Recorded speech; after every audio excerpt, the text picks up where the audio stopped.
All right. So Matthew 22, we're discussing it, right? And it's the parable of the wedding feast and a couple others, but we'll get to that. In the second verse of Matthew 22, it says, "The kingdom of heaven may be compared to a king who gave a wedding feast for his son." And we're here talking about that and how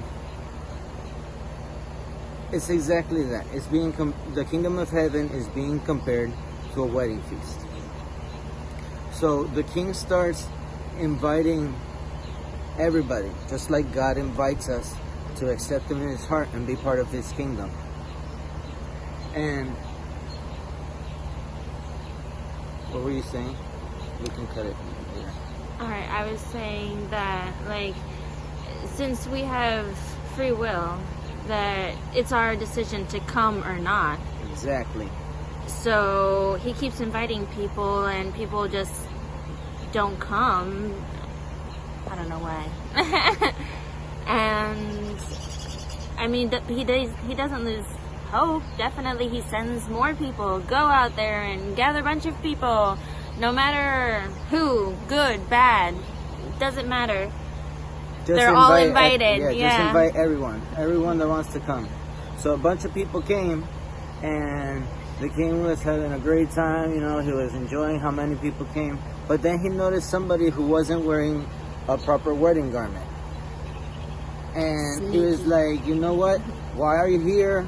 Like, you're not prepared for the feast. No, you have to go. So he sent them out.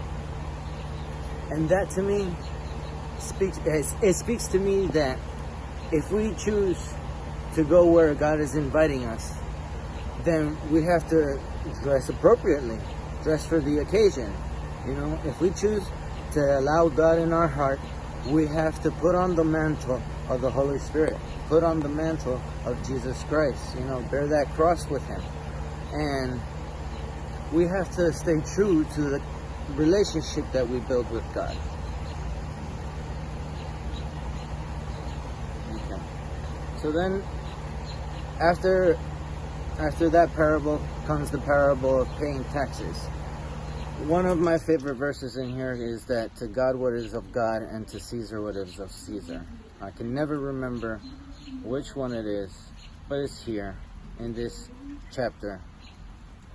And pretty much Jesus is answering some Pharisees or Sadducees, I can't remember right now, but they're asking him a bunch of captious questions.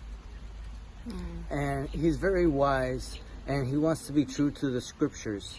So at one point he says that. He says, to God what is of God, to Caesar what is of Caesar. And basically he's telling the people that are in religious power at this time, if I'm not mistaken. Just trying to make him look bad in front of everybody. Yes. He's telling them, no. God honors every promise that he's made. He honors everything that he's spoken. And at one point he's talking about how what we make as laws as a society here on earth, God respects in the spirit and in the kingdom of heaven. He'll allow things to go down because, again, free will. And we have to pay respects to the laws and the order because God is a God of order. We have to respect the order that's being established within society. However, love God first with all your heart, soul, and mind. And then love thy neighbor like you love yourself.